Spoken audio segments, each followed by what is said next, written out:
Okay, so I finally got some Terra Aranya substrate from the Bio Dude. I have at least 6 rehousings that I need to do. Unfortunately, we're only going to get a twofer tonight because it's kind of late in the evening and I have to get up early because unfortunately I have to work tomorrow, which is a Saturday, but whatever. Somebody's got to pay the bills. Somebody's got to pay for these critters, for their feeders, for their larger enclosures. Might as well be me, right? So, that being said, go grab yourselves a drink, go grab yourselves a snack, get ready because we're going to rehouse a couple of tarantulas. So here is the new enclosure for the first tarantula we're going to rehouse, and most of you will probably recognize this is a terrestrial setup. So that's right. Actually, both of them are terrestrial, and both of them are New World. And they're also kind of the same genus and the same species. So without prolonging the suspense, we'll go ahead and reveal what we're going to be rehousing. And it is these beauties right here, which this one is quite fat. I think it's probably in a pre-molt. This is an Aphonopelma. This is the Aphonopelma anax. Sometimes they are listed as the Texas tan, which is not quite right. That's the Aphonopelma hensi, which is why we do not use common names. But this is the Aphonopelma anax. It is a Texas species. Well, not exclusively to Texas, but it is one of the species here in Texas. But it is a New World and a terrestrial. It also happens to be kind of a calmer demeanored tarantula, as most New Worlds are. This one doesn't really want to go. Now, the reason these guys were in those 32-ounce deli cups and they are terrestrial is because the first time I really came to discover the Aphonopelma, and this one is throwing up a threat posture that I cannot get on camera right now because I only have 2 hands. The reason that they are in a 32-ounce deli cup, wow, this one's being really pissy.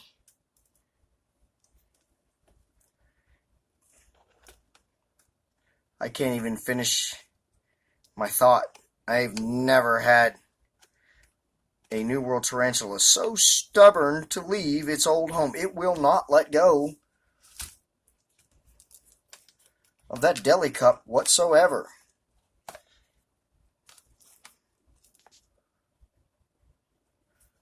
Well, there goes my streak of smooth rehousings.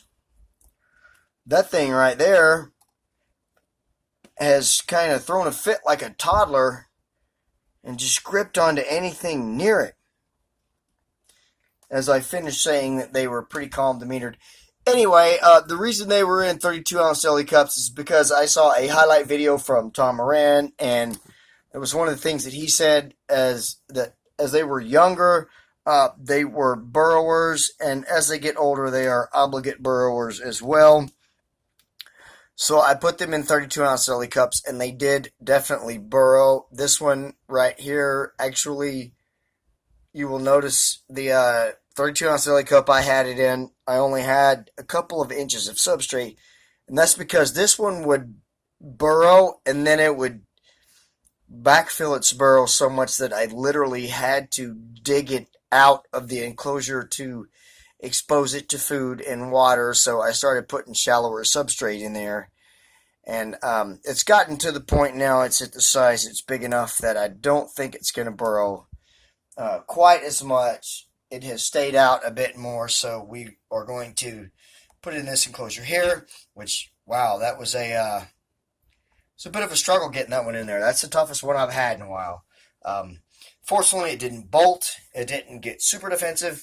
This species right here is really beautiful when they become adults. I liken them to like the Brachypelma albiceps, the Mexican golden red rump, kind of crossed with the Aphonopelma hensi, the true Texas tan, and maybe a little bit of Brachypelma vagans in there because they have those dark velvety black legs, a blondish carapace, not quite as blonde as the albiceps, and then that red rump. So, and like I said, I think this one is in a pre-molt, so its colors are quite muted. So we'll keep an eye on it. If it molts anytime soon, I will do an update video, and you guys will see kind of what I'm talking about with the colors on these guys right here. So that was a little adventurous. Let's hope that the next one goes a little bit smoother. We've got one more to do, guys. Hold on. Alright, so here we go with Tarantula Rehouse number 2, which is the same thing. As you can see, the same terrestrial setup. This is the Aphonopelma anax as well. This is number 2. This one behaved a little better for me as a sling as far as like not burying itself, so I gave it quite a bit more substrate. But as you can see, both of them, their burrows just had kind of collapsed at this point, and it was really time to start thinking about rehousing them. And here's what I'm talking about with like some of the colors and everything. This one, its abdomen seems to be a bit muted since it molted the last time, but you can see those blackish velvetish legs and that kind of blondish color, that tan on the carapace there, and then you can see the red hairs on the abdomen, but they're not as pronounced as they are when they first molt.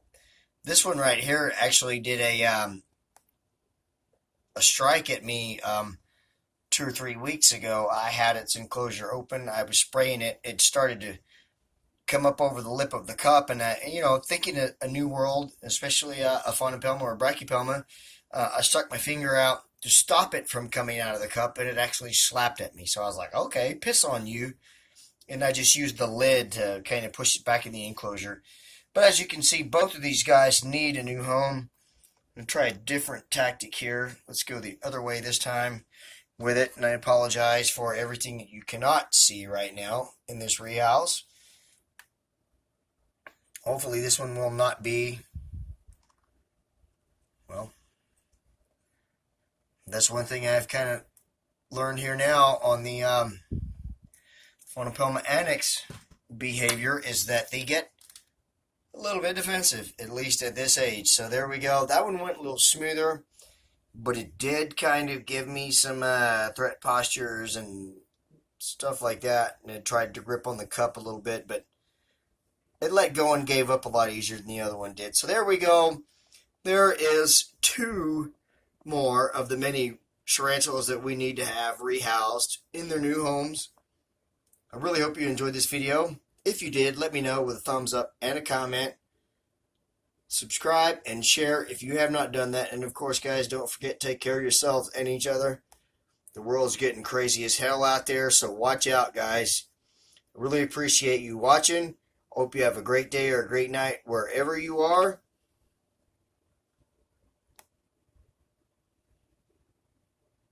God bless, guys.